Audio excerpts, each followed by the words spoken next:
We are starting a new sermon series today that I'm entitling Cultivate, right? It's the beginning of the year. I said this a little bit last week. We're probably already past the resolution portion of our year.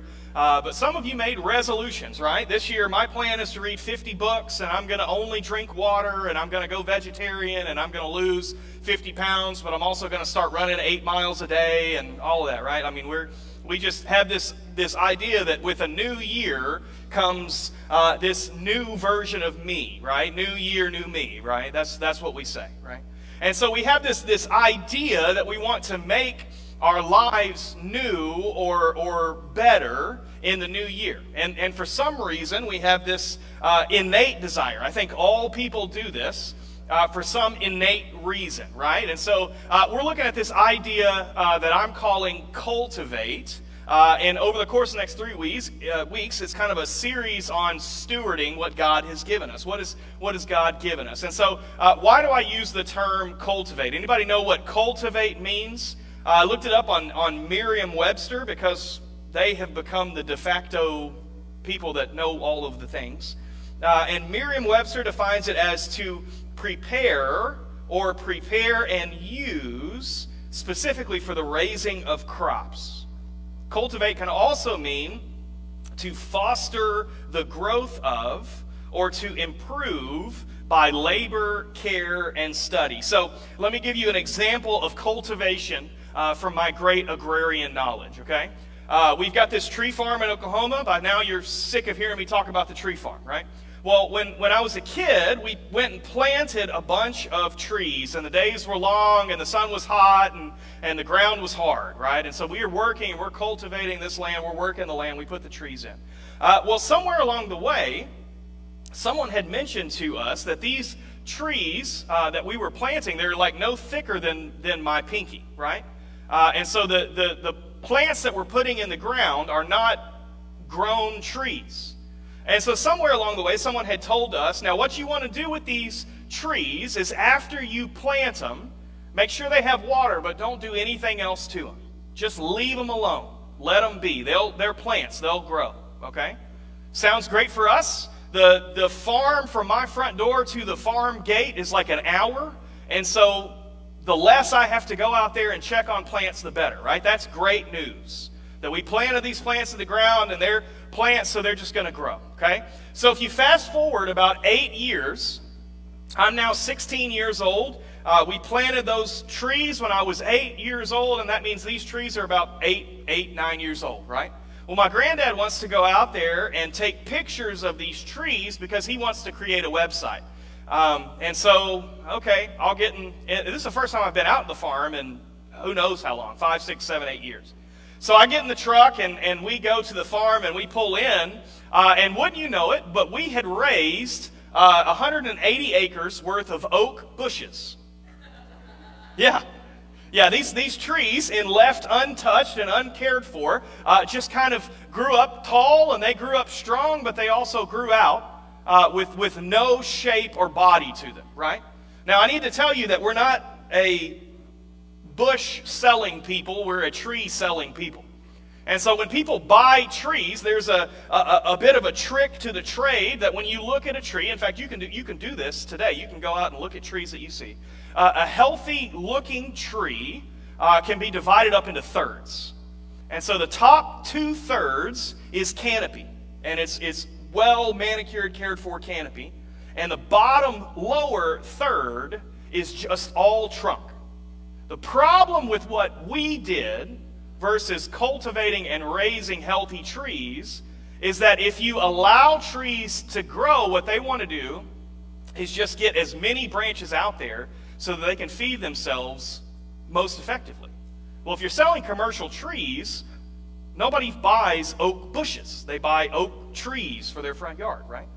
And so as tree salesmen, what we had to do is we had to go back in and spend long, hard days trimming back the trees. Well, the problem there was with some of those trees, when they had grown up after about a foot, they split at the base 8 years ago, and then they had 2 trunks coming up. You know what you also can't sell? 2-trunked trees. And so we had half of our crop that was just unsellable because we never cultivated it. It grew and it developed, and left untouched, it did what it was supposed to do. But had we have cultivated it from the beginning, it would have flourished later on. Does that make sense? And so things, if left untouched, will grow. Things, if left untouched, will go kind of the way of things. But if you want something to flourish later on, then you've got to cultivate it in the beginning, right? And so I think there's this innate need in us as people to cultivate the world. In fact, where we're going to be over the next 3 weeks is we're going to spend a lot of time in Genesis over the next 3 weeks, because I think God developed us and designed us to be a people who cultivate, to be a people who cause things to flourish, to be a people who take chaos and bring it into order. Okay? So let's look at Genesis chapter 1. Genesis chapter 1, and we're going to start in verse 26. Genesis chapter 1, verse 26. If you don't know where that is in the Bible, it's on page 1. And so you can just grab any old Bible and go to page 1, and that's where you're going to be. It says this: Then God said, Let us make man in our image and according to our likeness. And they will rule the fish of the sea and the birds of the sky, the livestock and the whole earth, and the creatures that crawl on the earth. And so God created man in his own image. He created him in the image of God, and he created them male and female. And God blessed them, and God said to them, Be fruitful, multiply, fill the earth, and subdue it. Rule the fish of the sea, the birds of the sky, and every creature that crawls on the earth. God also said, Look, I have given you every seed-bearing plant on the surface of the entire earth, and every tree whose fruit contains seed. These will be food for you. For all the wildlife of the earth, and every bird of the sky, and every creature that crawls on the earth, everything having the breath of life in it. I have given every green plant for food. And it was so. And God saw that all he had made, and it was very good indeed. And evening came, and then morning on the sixth day. So, where are we in this passage? For most of you, you've studied this passage over and over and over throughout your life, right? And this comes at the end of chapter 1. The beginning of chapter 1 says this: In the beginning, what? God created. In the beginning, God created the heavens and the earth was formless and void. That's a really fun Hebrew word. The Hebrew word is tohu vavohu. Formless and void. It means basically that everything existed kind of in a chaotic state. And so the picture that's painted is that God, in fact it says his spirit is hovering over the waters.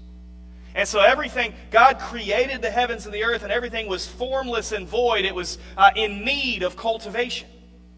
And so then God begins to do the work of cultivating. And so what happens?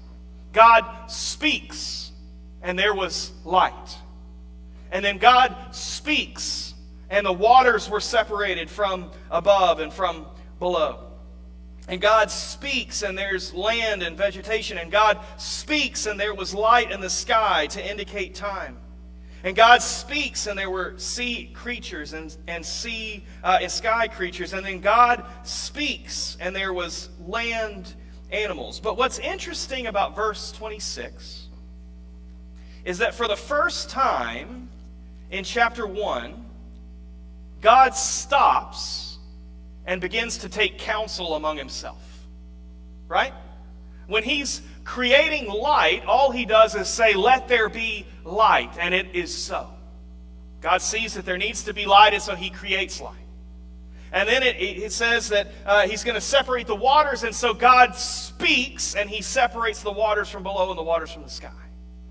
And then God decides, okay, there needs to be land, and so God speaks, and the land comes into being. And then there needs to be animals within this, so God speaks, and there's water, or there's animals in the water and animals in the sky. And God speaks, and there's animals on the land. And so throughout this whole process, God has not once stopped to consult among himself. And yet when you get to verse 26, it says, "Then God said, 'Let us make man in our image, according to our likeness. They will rule the fish of the sea and the birds of the sky and the livestock and the whole earth and the creatures that crawl on the earth.'" For the first time, God decides, okay, we need to stop and take stock of what we're doing. We're gonna create man. And what does he say there? That he's going to create man in what? There's two things. That wasn't rhetorical. In our image and in our likeness. Good. Why does he use those two words? If he's going to make man in our image, I mean, we all are aware of this fact that we're made in the image of God, right? We say that all of humanity is made in the image of God. And so that is true. In fact, he goes on to say that again. He reiterates that fact. And so he made them in his image. Male and female, he made them in his image. But in verse 26, he says image and likeness. Two different Hebrew words. I think it's really, really interesting what he does here. You've got two different Hebrew words. You've got image, tselem. Tselem, good job, John. So that's the Hebrew word for image, tselem. Okay? That's image. And then likeness, demut. I love it. I love Hebrew class. You guys are really good at Hebrew class, right? So image and likeness. I'm going to look at likeness first. Demut, which we translate as likeness, contains the idea of similarity or comparison. If I were to give you an example of this, I've got three little skinny blonde-headed kids, and they all want to run around, right? They bear some of my likeness.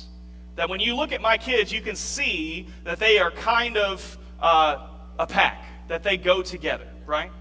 And some of that is that they bear some of my likeness. They bear much more of their mother's likeness. Can I get an amen? Praise God, right? But they bear some of our likeness, our demut, that they're similar to me or to Robin. But the word that I think is interesting here, at least the one that jumped off the page to me this week, is the word tselem.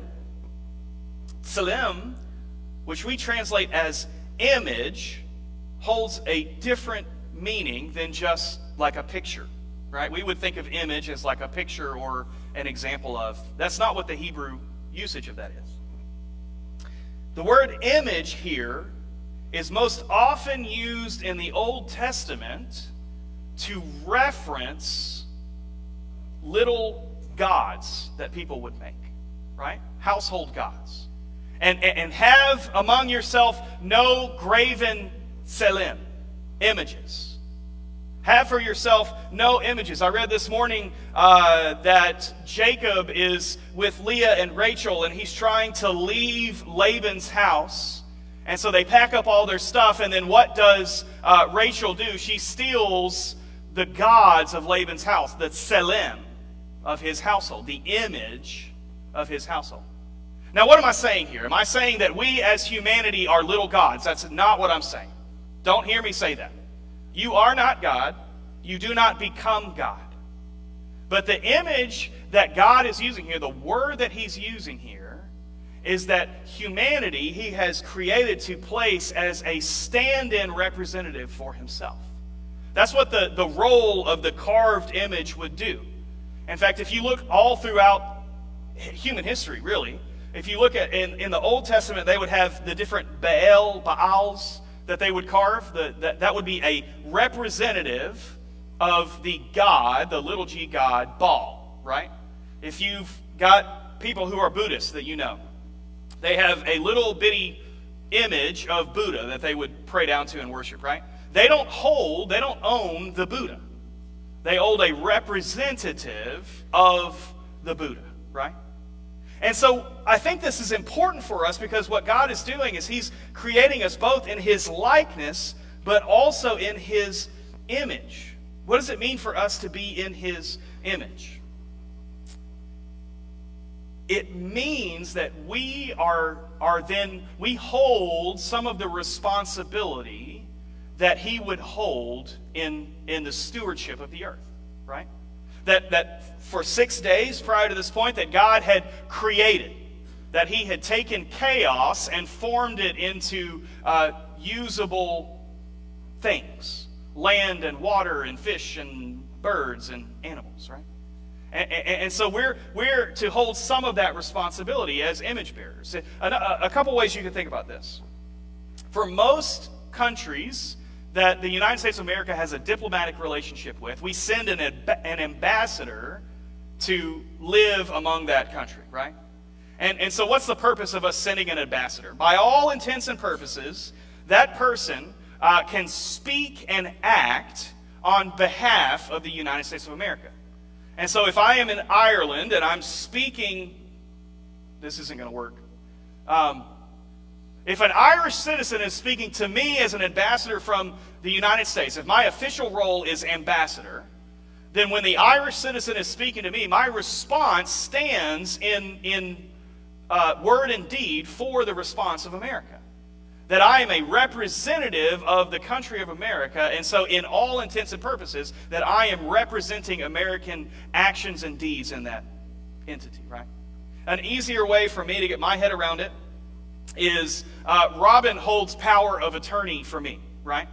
And so if there is any time that she needs to make a decision or a medically related action, or really any sort of action, she has the authority, per lawyers and government that we have set up, that she can do that on my behalf. She's not me. She doesn't look like me. But she represents me in a legal capacity, in that she can speak and act on our behalf. And so when God calls us, that he says he creates man in his image, then that gives him a role and a purpose for his life. Look at verse 28, because he kind of explains the role and purpose for humanity. Verse 28, God blessed them, and God said to them, be fruitful, multiply, fill the earth, and subdue it. Rule the fish of the sea, the birds of the sky, and every creature that crawls on the earth. So it's interesting here, in the language of Genesis, the blessing or the command that he gives to humanity. When God creates the fish in the waters and the birds in the sky, he blesses them in the same way, a similar way. He tells those animals, water animals, sky animals, be fruitful and multiply, fill the earth. But that's where he stops. Be fruitful, multiply, fill the earth. And so if humanity were just some other creature, some other animal, then the role would be to be fruitful, multiply, and fill the earth. God gives us that role, but he also gives us two other commands there. Fill the earth and subdue it. That's where I'm substituting the word cultivate. Fill the earth and subdue it. Bring chaos into order. In areas that you oversee, bring chaos into order. Subdue it. Don't allow it just to grow unimpeded. Cultivate it. Allow it to flourish down the road. And then rule over those things. Don't allow those things to run amok. Be over them. Rule them. Be in charge of them. Give control. Give direction to those things. And so I think what it means for us to be in the image and likeness of God is kind of twofold. Number one, every human life has dignity. Every human life, from conception to death, is an image bearer of God. And so every human life is worth treating above animals and plants and all of these other things, right? But the second thing that it does is every human life has agency.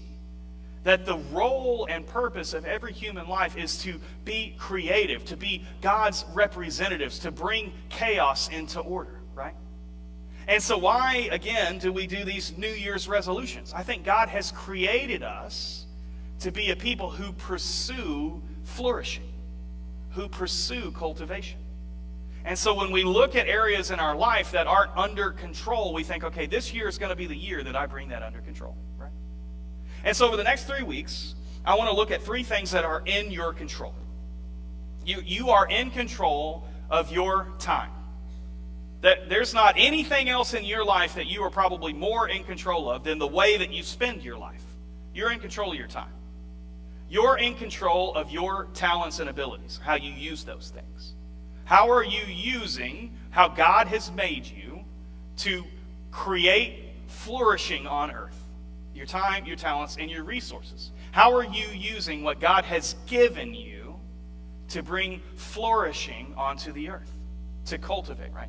And so today I want to look in the time that we have left at what it means to cultivate our time. Go to Ephesians chapter 5. Ephesians chapter 5. And we're going to be in verse 15. Ephesians chapter 5 and verse 15.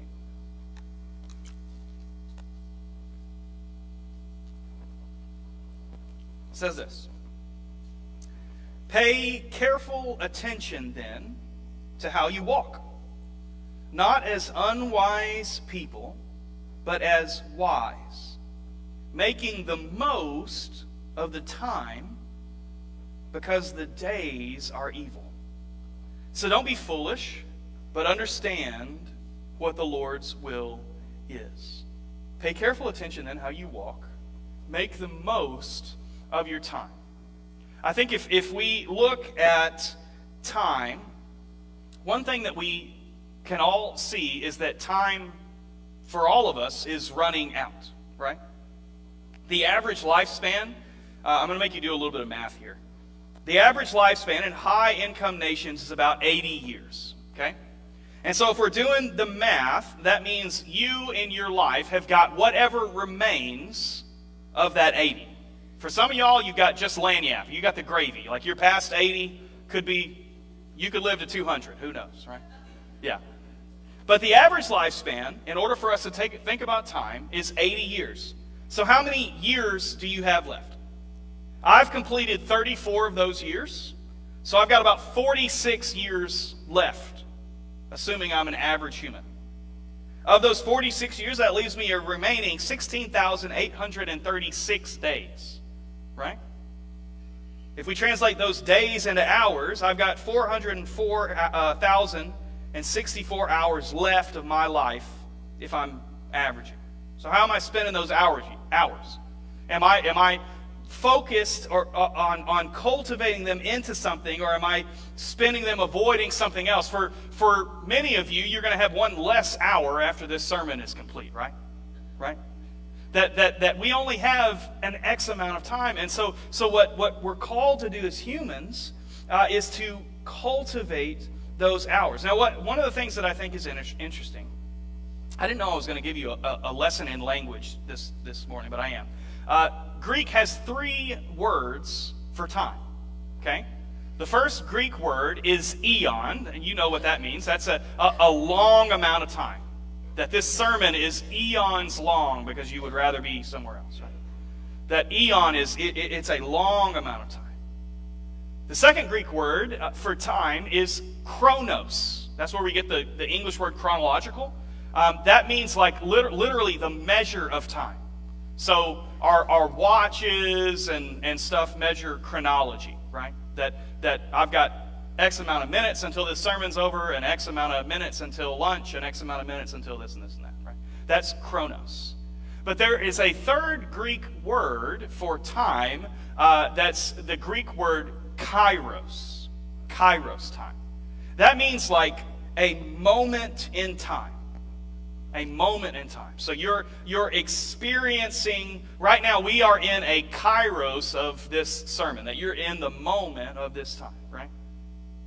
Now, what I think is interesting is as Americans, we are almost exclusively concerned with chronos time.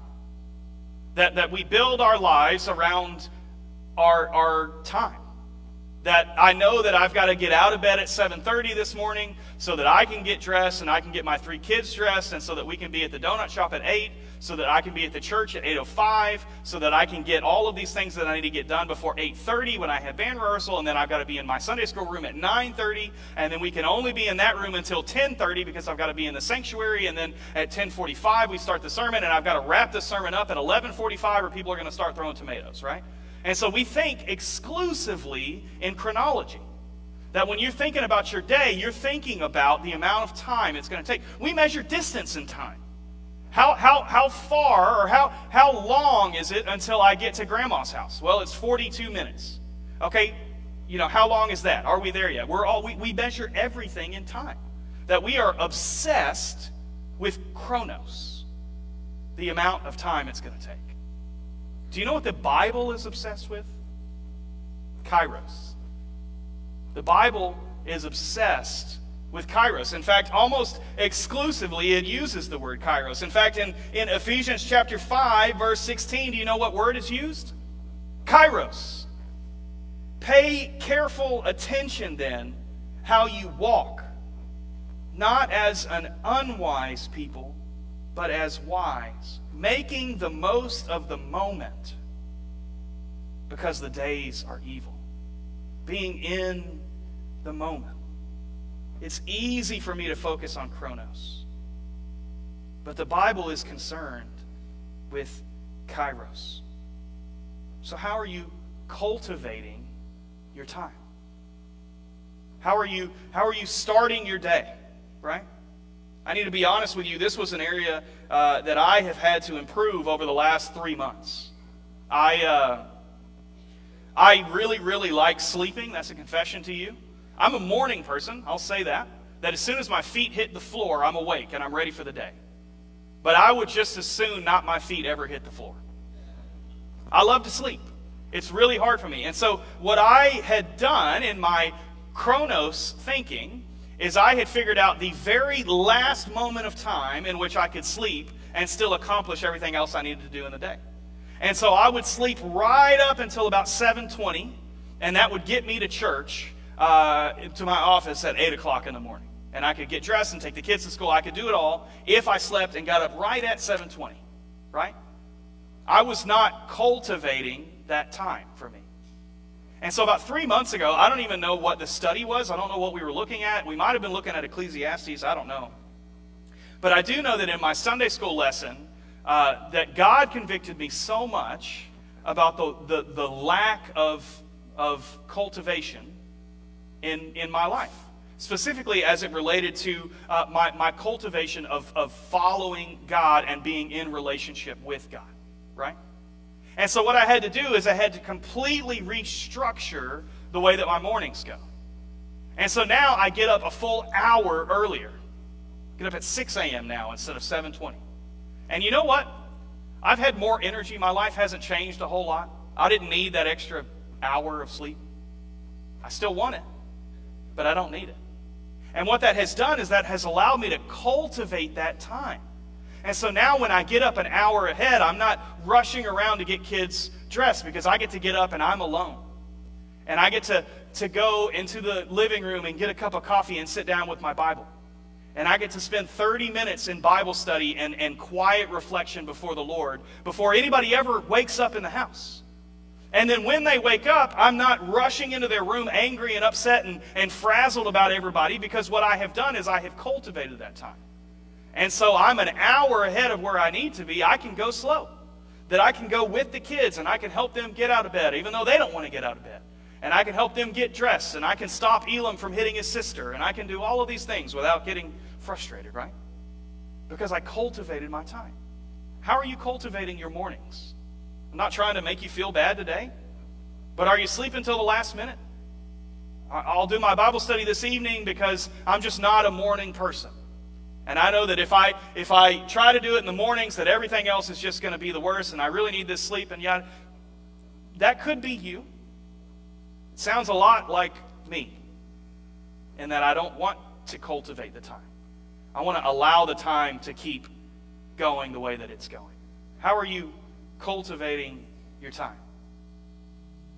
How are you stewarding or cultivating your kairos in the moment? This one's going to hurt you a little bit, and I apologize. I was listening to a parenting podcast at one point because I want to be the best parent that I can be. And in the parenting podcast, they said this phrase that really kind of haunted me. So I'm going to say it to you so we can all be haunted together. It says that kids don't desire perfect parents. They don't want perfect parents. What kids want is they want present parents.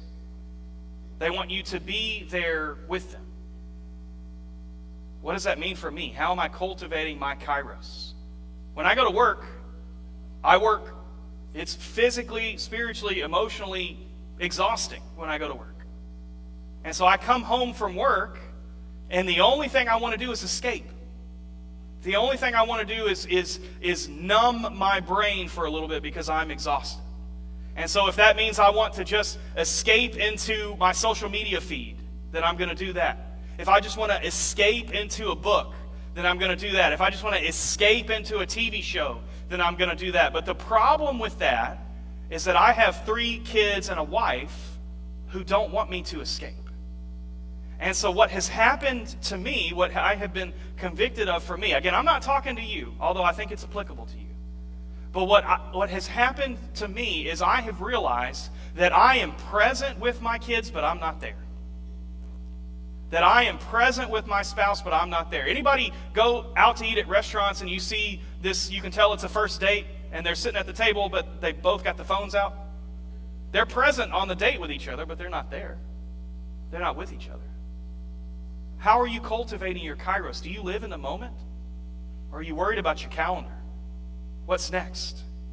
When you go to lunch today, are you at lunch with the people, or are you worried about what's next? When you're in this room, are you worried about, okay, it's 11:44, he needs to get out so we can go get lunch so I can do this and this and this, right? Cowboys don't even play today. That's the good thing about the Cowboys. They're always done by the end of December, okay?